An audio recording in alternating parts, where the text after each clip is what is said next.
सच सबसे आगे। दोस्तों मैं अब्बास हफीज हूँ। आज आपको एक ऐसी देशभक्ति से भरी खबर सुनाएंगे जिसको सुनकर आप हैरान हो जाएंगे, चौंक जाएंगे। क्या आप कल्पना कर सकते हैं कि अब भारत में 5 पाकिस्तानी वेब सीरीज दिखाई जाएंगी।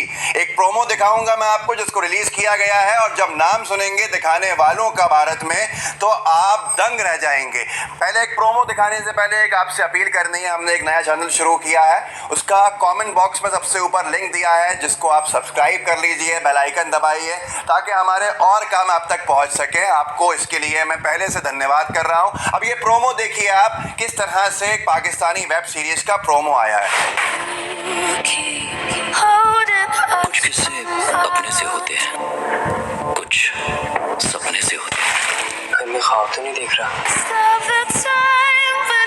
किसी के दिल में रहती हो, दिखे तो नजरों में ठहर जाता है।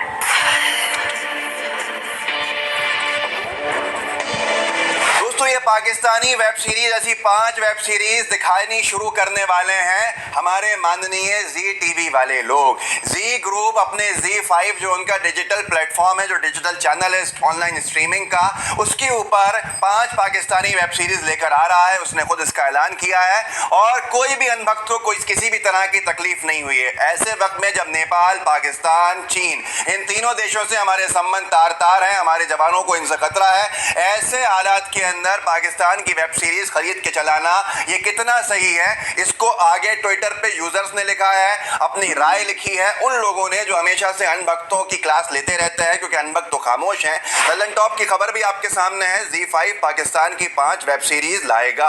ये सुनकर लोग उखड़ गए। इसमें पूरा डिस्क्रिप्शन दिया है क्या क्या कौन सी वेब सीरीज हैं, लेकिन ट्विटर के ऊपर बाइकॉट Z5 करके एक ट्रेंड चल रहा था जिसमें लोगों ने लिखा, अपना गुस्सा लिखा।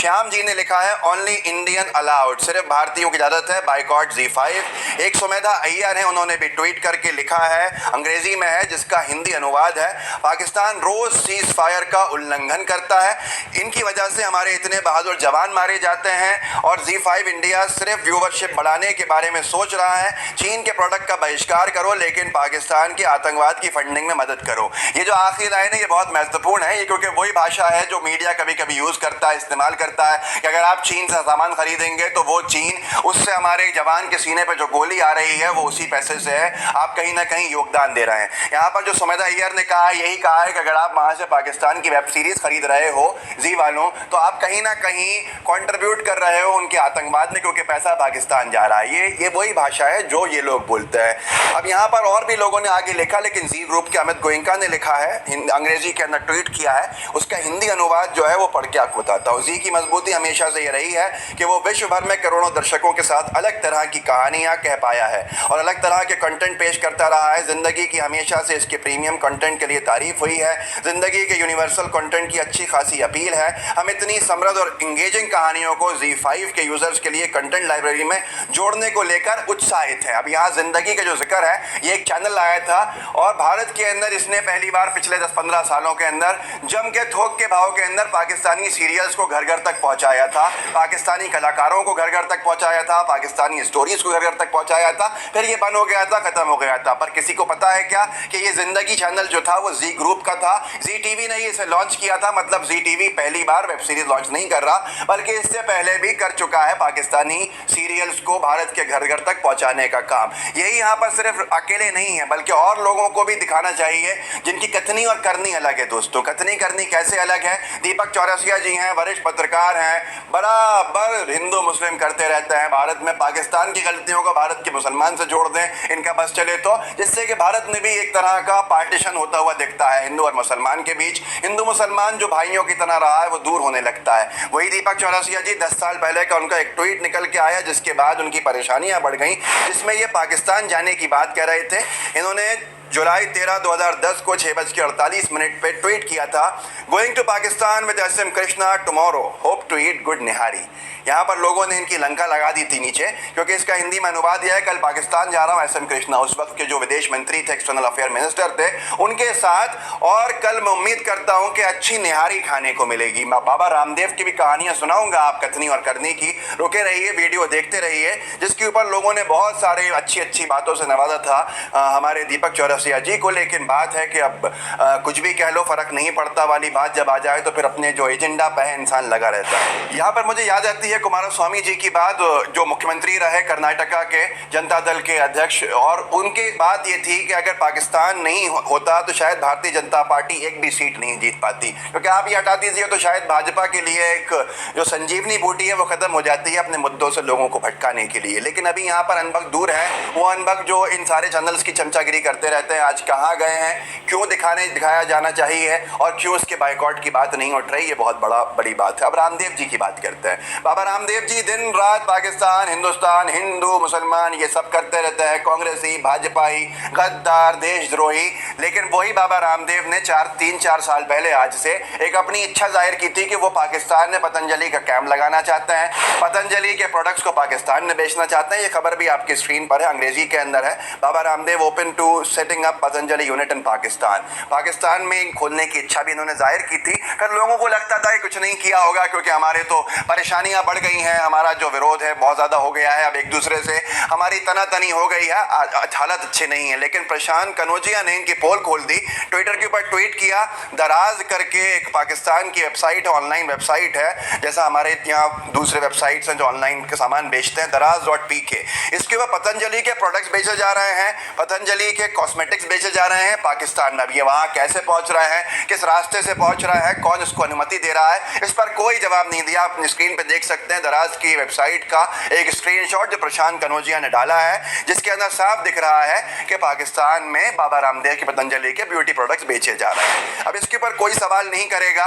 यहाँ पर सबसे बड़ी बात है यही है, पतंजलि हो या कोई और हो, कथनी और करनी में अंतर है। एक तरफ वो पाकिस्तान जिससे हमारे संबंध खराब थे, जी टीवी सबसे आगे था बहिष्कार करने की बात करने के लिए, मंत्रियों को बहिष्कार कर देना चाहिए, पाकिस्तान से बातचीत का बहिष्कार कर देना चाहिए, सब चीज़ों का बहिष्कार कर देना चाहिए। लेकिन आज क्या हुआ है, क्या हमारे संबंध सही हो गए हैं? इतने सीज फायर वायलेशन हैं, उसके बाद भी हमारे संबंध तार तार होते जा रहे हैं। पाकिस्तान अपनी गंदी करतूतों से बाज नहीं आ रहा, लेकिन फिर भी जी ग्रुप को क्या पड़ी है पाकिस्तानी वेब सीरीज दिखाने की। भारत में एक से बढ़कर एक वेब सीरीज बना रहे हैं लोग। भारत का जो युवा है, जो युवा टैलेंट है, वो हर रोज एक नई वेब सीरीज के साथ आ रहा है। उसकी वेब सीरीज खरीदना बेहतर होता या पाकिस्तानी वेब सीरीज का जो है खरीदना अच्छा है और दिखाना अच्छा है। हम क्यों हमारे देश के अंदर पाकिस्तानी वेब सीरीज दिखाएं? अगर यही चीज़ किसी और ने की होती है, मिसाल के तौर पे हम लाइव टीवी के यूट्यूब चैनल पे पाकिस्तानी ड्रामा दिखाने लगते, तो क्या ये जी को अच्छा लगता? क्या ये अनभक्तों को अच्छा लगता? क्या ये भाजपा के नेताओं को अच्छा लगता? क्या हमारे इस एक्ट को सही कहा जाता? हमारी इस हरकत को सही कहा जाता? और अगर पैसा कमाना है तो हम कहीं भी चले जाएंगे। क्या कल को चाइना के वेब सीरीज दिखाने लगेंगे, हिंदी ट्रांसलेशन करके उसका नीचे उसकी जो पूरा का पूरा थंब जो वो है हम साथ में चलाएंगे कि ये देखिए आप किस तरह से ये क्या कह रहे हैं, ये डायलॉग क्या है, ये डायलॉग क्या है, ये कैसा है, चीन ने ऐसा बोला, देखिए कितना अच्छा बोला। चाइनीज सीरीज चल रही हैं हमारे। तो दोस्तों ये आपको खुद समझना होगा कि कथनी करनी क्या है, किस तरह से गोदी मीडिया आपको हम सबको लड़ा देती है आपस में। पाकिस्तान के नाम पर टीआरपी के खेल के अंदर भारत के हिंदू मुसलमान को लड़ाया जाता है, ये सब आप देखते आ रहे हैं। लेकिन उसके परिणाम क्या है, उसके असर क्या है? लोग भारत में एक दूसरे के दुश्मन बन रहे हैं, लेकिन वही पाकिस्तान फायदा उठा रहा है। पाकिस्तान से वेब सीरीज खरीदी जा रही है और अब भारत के लोगों को दिखाई जाने की शुरुआत की जा रही है, लेकिन कोई आपत्ति नहीं है इसके ऊपर, कोई किसी को परेशानी नहीं है। आखिर क्यों है ऐसा? आखिर क्यों कोई सवाल नहीं उठाता है? क्योंकि सवाल उठाने का कहीं ना कहीं अधिकार हमने खो दिया है। अगर बहिष्कार की बात हो तो आम इंसान बहिष्कार करे, लेकिन जो खास लोग हैं उनके लिए कोई ज़रूरत नहीं है बहिष्कार की, वो जो चाहे कर सकते हैं। अपने अनभक्त दोस्तों से पूछिएगा कि आखिर ये एक्शन, ये जी टीवी का जो कदम है ये कितना सही है। क्या पाकिस्तानी वेब सीरीज दिखाई जाना चाहिए? तो फिर वही बात याद आती है कि जो भाजपा की भाषा बोले उसके लिए तो फिर भाजपा की सरकारें रेड कारपेट बिछा देती हैं। जैसे अदनान समी, वो अदनान समी जिनके पिता जो थे वो पाकिस्तान की फौज में थे, भारत पे बम भी बरसाए होंगे लोगों का कहना था। उस अदनान समी को, उस व्यक्ति के पुत्र को भारत की नेशनलिटी दे देती है मोदी सरकार, क्योंकि वो भाजपा की तारीफें कर रहे होते हैं। और भाजपा की तारीफ करने वाले अदनान समी को पद्मश्री भी दे दिया जाता है। पद्मश्री अदनान समी को मिलता है। और भारत के बहुत से कलाकार जो हैं, जो मुकर होकर बोलते हैं, स्वरा भास्कर हों या जीशान हों और ये तमाम तरह के लोग हों, इन लोगों को गालियाँ दी जाती हैं, जावेद जाफरी हों, कि ये बोल कैसे दिया इन्होंने।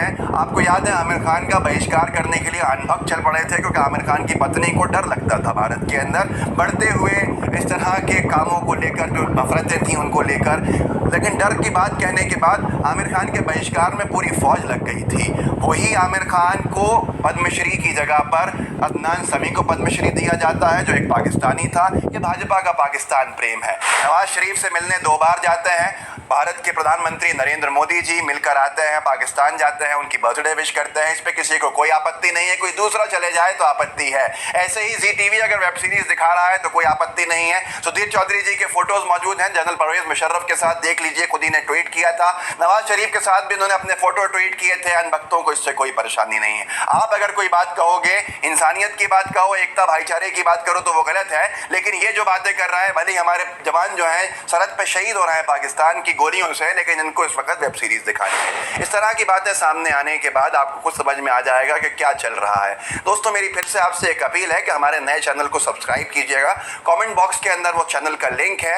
आपको और जो वीडियोस हम यहाँ नहीं डाल पाते वहाँ डालते हैं, तो आपको वो वीडियो से भी आप रूबरू होते रहेंगे। हमारा काम आप तक पहुँचता रहेगा। हमारे लाइव टीवी के बेल आइकन को दबाना ज़रूर याद रखिएगा, सब्सक्राइब कीजिएगा और शेयर कीजिएगा। जय हिंद, जय भारत। लाइव टीवी, सच सबसे आगे। लाइव टीवी, सच सबसे आगे।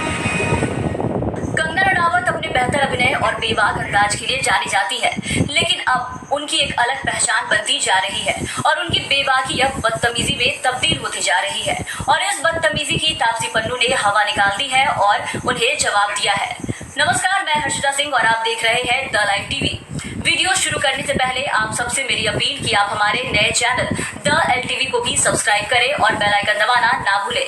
तो चलिए वीडियो की शुरुआत करते हैं। हाल ही में एक टीवी चैनल को दिए इंटरव्यू में कंगना रनौत ने सुशांत सिंह राजपूत की आत्महत्या और बॉलीवुड में खेवेबाजी को लेकर कई बड़े प्रोड्यूसर्स पर तीखा प्रहार किया था। इस इंटरव्यू के दौरान कंगना ने तापसी पन्नू और स्वरा भास्कर को B ग्रेड एक्ट्रेसेस बता दिया। कंगना ने तापसी पर सवाल उठाते हुए कहा कि अगर उन्हें करण जौहर इतने पसंद है तो वो अभी तक B ग्रेड एक्ट्रेस क्यों है। कंगना यही नहीं रुकी, उन्होंने तापसी और स्वरा का उदाहरण देते हुए कहा कि ये दोनों देखने में आलिया भट्ट और अनन्या पांडे से बेहतर है और एक्टर भी बेहतर है, फिर भी इन्हें बड़ी फिल्में ना मिलने का कारण नेपोटिज्म है और इससे ये बात साबित होती है। I have only to do it because I know tomorrow they will get some 20 needy outsiders like Taapsee Pannu or Swara Bhaskar who will get up and say, oh, only Kangana has problem with nepotism, we to love Karan Johar. If you love Karan Johar, why are you both B-grade actresses? You are both better looking than Alia Bhatt or Ananya. You both are better actresses. Why don't you get work? Your whole existence is a proof of nepotism. Your whole existence is a proof of nepotism. What are you telling me that how happy you are with the industry?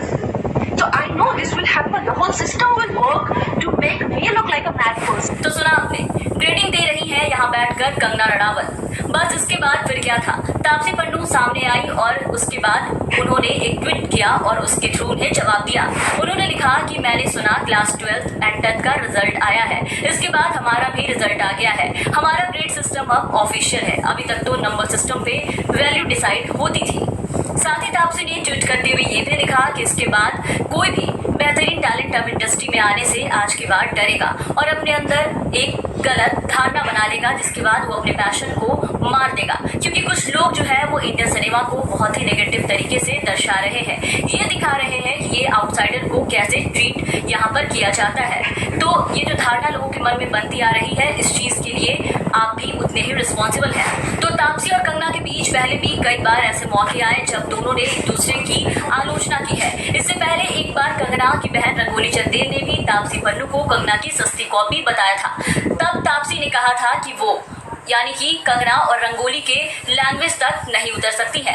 Taapsee ने यह भी कहा था कि कंगना उनके साथ nepotism card नहीं खेल सकती क्योंकि वो यहाँ तक अपनी मेहनत से पहुंची है। तापसी के बाद स्वरा भास्कर भी इस मुद्दे को लेकर सामने आई और कंगना की बेबाकी का उन्होंने जवाब दिया। स्वरा भास्कर ने ट्वीट करते हुए कहा कि नेपोटिज्म के गेहूं के चक्कर में हम नीडी आउटसाइडर और B ग्रेड एक्ट्रेस भी पिस जाते हैं। स्वरा के इस ट्वीट के बाद जवाब देते हुए नरेंद्र नाथ मिश्रा ने कहा कि नेपोटिज्म के नाम पर हर कोई अपनी दुकान खोल चुका है। ये मामला बॉलीवुड के पिपली लाइफ की तरह हो गया है, जिसमें मूल मुद्दे पर कोई नहीं बात कर रहा, बस स्कोर सेटल की मंशा रह गई है। सहमति असहमति अपनी जगह है। स्वरा भास्कर और तापसी पन्नू को इसमें बेवजह घसीटा गया है। ये तो अभी की बात हुई, लेकिन कंगना जिस तरह से नफरत फैलाने का काम करती है, कई बार ये भी देखा जा चुका है कि कई बार कंगना मीडिया कर्मियों को गालियां भी देती है। आप खुद भी उनका एक वीडियो देख लीजिए। जो एक सेक्शन मीडिया का है जो हमारे देश में दिमाग की तरह लगा हुआ है और उसको धीरे धीरे करके उसकी गरिमा को, उसकी अस्मिता को, देश की इंटेग्रिटी को, देश की एकता को आए दिन अटैक करता रहता है। आए दिन इनके जो भी है झूठी अफवाहें फैलाते रहते हैं। अपने गंदे भद्दे विचार, देशद्रोहिता के जो विचार हैं वो ओपनली सबके सामने रखते हैं। और ये जो दोगली मीडिया है, ये जो बिकाऊ मीडिया है, जो खुद को लिबरल कहती है, सेक्युलर कहती है, और कुछ नहीं है, 10वीं फेल भी नहीं है ये लोग।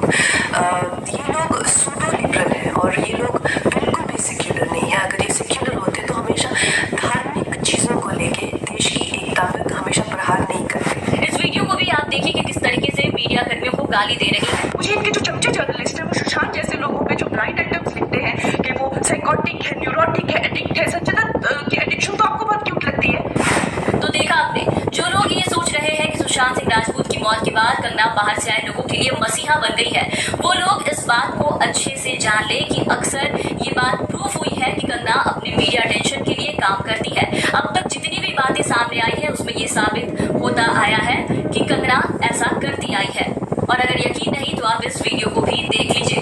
कैसे जजमेंटल है क्या कि प्रमोशन के दौरान कंगना जो है वो एक रिपोर्टर से लड़ते झगड़ते नजर आई। जस्टिन, तुम तो हमारे दुश्मन बन गए यार। अरे नहीं, बड़ी घटिया बातें लिख रहे हो। ऐसा है? हाँ, सच लिखते हो यार। कितनी ज्यादा गंदी गंदी बातें लिख रहे हो। इतना गंदा सोचते कैसे हो? Kanna, I don't think it's fair to say that. No, but is it fair for you to write stuff like that? Like what? Since you mentioned. No, Kanna, I really mean to ask. It's not fair for you to sit on that. You are bashing my film, Manikarnika. Have I done a mistake by making a film on a? You are calling me a jingoistic woman who's Kanna, making a film on nationalism. Is it my mistake to make a film on? If I may. तो देखा आपने दोस्तों, आपको ये भी याद होगा कि कंगना की बहन रंगोली का जब ट्विटर अकाउंट बैन कर दिया गया था तब कंगना ने खुलकर जहर उगला था और उसमें कितनी सच्चाई थी ये आप सभी जानते हैं।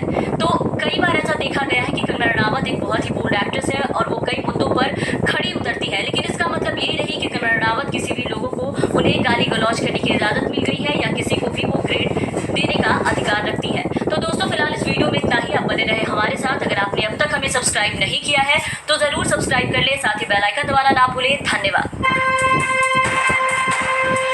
राइज टीवी, सच सबसे आगे।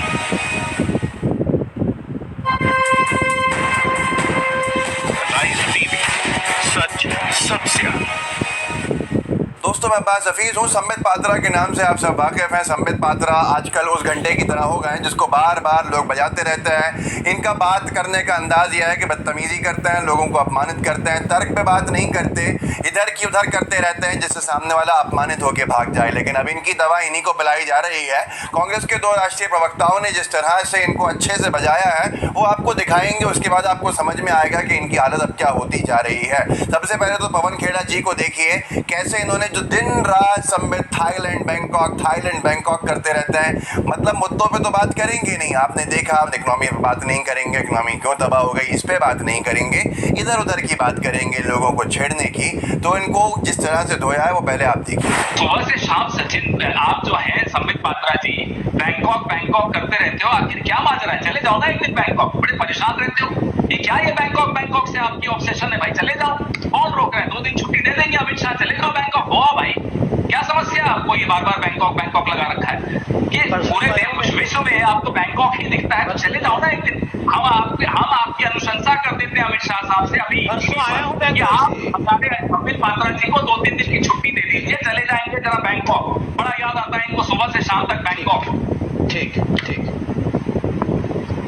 नहीं, अगर समस्या हो तो हम चिट्ठी में लिख देंगे अमित शाह जी को, आपको जाने देंगे, छुट्टी मिल जाएगी। आपने दोस्तों देखा आपने जिस तरह से इनकी धुलाई हुई, इन्होंने कल्पना नहीं की थी। अब इनको यहाँ परेशानी होने लगी। इन्होंने ये तक कह दिया जब संबित पात्रा से पवन खेड़ा जी ने कहा कि आप चले जाइए बैंकॉक, जो इतनी बैंकॉक करते रहते हैं, बैंकॉक जनता पार्टी के प्रवक्ता हो गए, हम छुट्टी की सिफारिश कर देते हैं। तो ये कहते हैं वहाँ पर कि मैं 2 दिन पहले ही आया हूँ। अब लोगों ने ट्विटर पे इनको एक तरह से कहा जाए तो लंका लगा दी। ट्विटर पे एक ने लिखा है कि अगर ये 2 दिन पहले ही बैंकॉक से आए हैं तो ये स्टूडियो में कैसे बैठे हैं, ये डिबेट में कैसे बैठे हैं, इनको क्वारंटीन क्यों नहीं किया गया है अब तक, ये दर्शना पटेल का सवाल है। इस सवाल का जवाब किसी के पास नहीं होगा, क्योंकि ये है कि कुतर्क जो है ये तो पता नहीं कहाँ चला जाता है और अजीब से कुतर्क देते रहते हैं ये तमाम चीज़ों के ऊपर। कभी इन्होंने देश के अंदर मोदी जी को सबसे ऊपर बिठा दिया था और क्या क्या कहा था आप सब जानते हैं, जब इनकी कन्हैया कुमार की हुई थी और ये तक नहीं कह पाए थे कि गोड से मुर्दाबाद। ये हालत है आज इनकी, जबकि दूसरों ने सबने भारत माता की जय कह दिया था और संबित पात्रा की धुलाई वहाँ पर भी हुई थी, लेकिन ये बाज नहीं आते। अब दूसरा सवाल ये है कि ऐसा बार बार इनके साथ क्यों होता है, क्योंकि ये लोगों को बहुत हल्का समझते हैं, लोगों को अपमानित करके डिबेट में जीतना समझते हैं। आगे चलिए, एक बार इनसे बर्दाश्त नहीं हुआ, एक बार के लिए काफ़ी नहीं था, एक मंच के ऊपर आज तक के पवन खेड़ा जी ने इनकी धुलाई कर दी, ये दोबारा पहुंच गए दूसरे मंच पे एवीपी के, वहां पे इंतजार में बैठी थी कांग्रेस की दूसरी राष्ट्रीय प्रवक्ता सुप्रिया शरणाते। उन्होंने जिस तरह से इनकी जो अपमानित करने वाला अंदाज था, जो ये लोगों से कहते रहते हैं सुनते नहीं है किसी की, अजीब एक्टिंग करते हैं जैसे ये बॉलीवुड के कोई सितारे हों, जॉनी लीवर भी शर्मा जाएं, क्या उनकी जगह पे काम इनको मिलना चाहिए था पहले कॉमेडियन के तौर पे। सुप्रिया शरणाटे ने इनसे जो कहा वो सुनने लायक है। राजा हरीश चंद्र जी की औलाद कह दिया, इनको बड़ी तकलीफ हो गई और उसके बाद जो उन्होंने सुनाया वो सुनने लायक था कि ये कैसी बातें करते हैं। सुनिए, आपने बोला क्योंकि आप इतने दूध के धुले पाक साफ दामन वाले हरिश्चंद्र की औलाद यहाँ पर बैठे हैं, दिल पे हाथ रख के बताइए गोवा में क्या किया था, गुजरात में क्या किया था, मणिपुर में क्या किया था, अरुणाचल में क्या किया था, कर्नाटक में क्या किया था। आपने हॉर्स ट्रेडिंग नहीं करी थी, आपने पैसे नहीं चलाए थे, आपने एजेंसीज का दुरुपयोग नहीं किया था, आप वही काम यहाँ पर कर रहे हैं। और प्रशांत जी ने कहा केंद्र सरकार अभिभावक होती है, यहाँ पर केंद्र सरकार पैसे बांट रही है, यहाँ पर केंद्र सरकार एजेंसियों का दुरुपयोग कर रही है।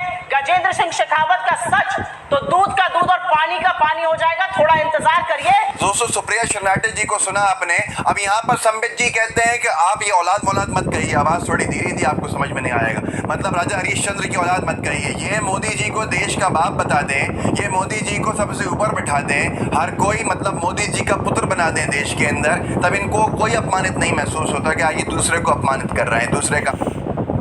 जिस प्रकार से यहाँ पर संबित पात्रा की बात की जा रही है कि संबित पात्रा को इन्होंने कहा संबित पात्रा को कि आप हरिश्चंद्र की औलाद हैं, तो ये संबित पात्रा एकदम से भभक उठे और कहने लगे कि आप औलाद मत कीजिए। यही संबित पात्रा है जिन्होंने कन्हैया कुमार के साथ एक डिबेट में, जब कन्हैया कुमार ने इनसे पूछा था कि क्या मोदी जी आपके चचा हैं, तो इन्होंने कहा कि मोदी जी मेरे चचा तो हैं ही, तुम्हारे भी बाप हैं। तब कन्हैया कुमार ने कहा था कि वो आपके बाप हो सकते हैं, इस देश के बाप नहीं हो सकते, इस पूरे देश के बाप नहीं हो सकते, लेकिन आपके बाप हो सकते हैं क्योंकि आपको ओएनजीसी का चेयरमैन बनाया।